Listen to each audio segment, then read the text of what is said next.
Здравейте, казвам се Красимир Дилов. Занимавам се с производство на всякакъв вид сувенири и подаръци от дърво.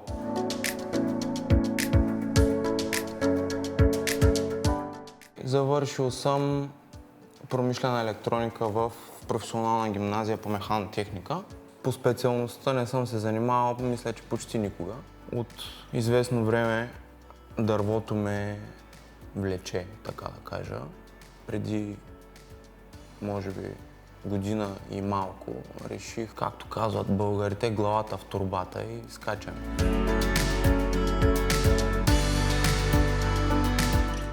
Използвам машина за лазерно гравиране и изрязване. Имам и CNC фреза и много дървообработващи ръчни машини.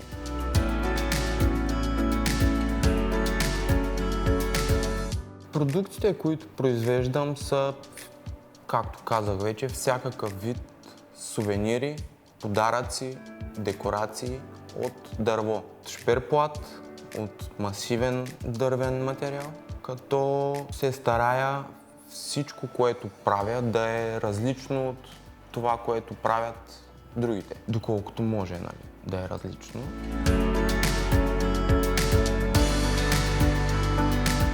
Целевата ми аудитория е младите хора. Младите хора са отворени към предложения. Масовите ми клиенти са предимно с индивидуални поръчки, което е много трудно за работа.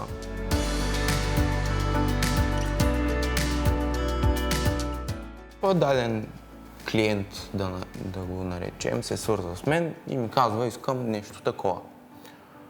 След което аз му правя проект на компютъра и оттам почваме да коментираме върху дадения проект, защото, както вече споменах, аз не обичам да копирам неща, които другите правят, колкото и безизбежно да е, защото в много от случаите няма как да не се копира. Се старая да предложа винаги нещо различно. След като покажа проекта на клиента, ако има някакви забележки, ги премахваме. Ако няма, го правим и го даваме.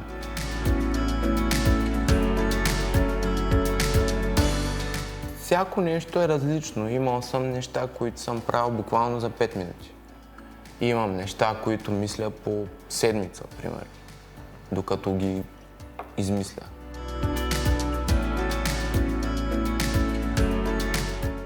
Проблемите са много.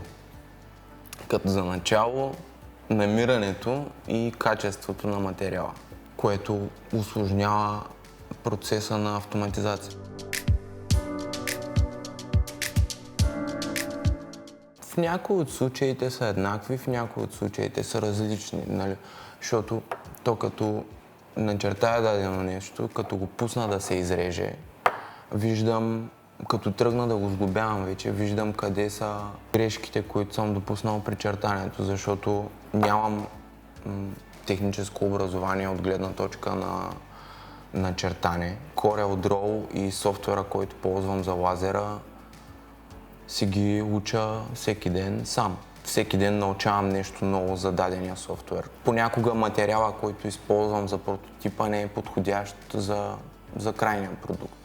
Но поради разликата в цената трябва да използвам по-евтиния материал.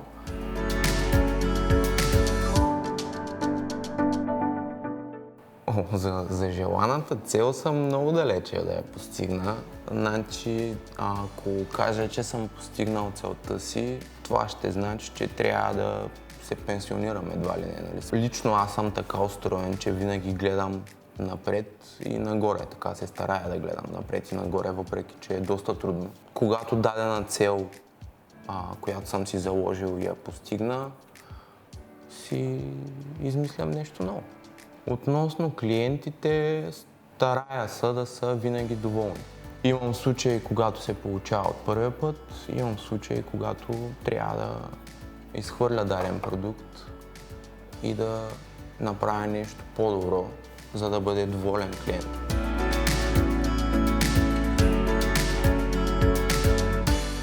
за момента избягвам да правя, защото се стремя първо да си направя да имам нещо, някаква гама от продукти, които да мога да предложа и да рекламирам. За момента все още чертането отнема доста време.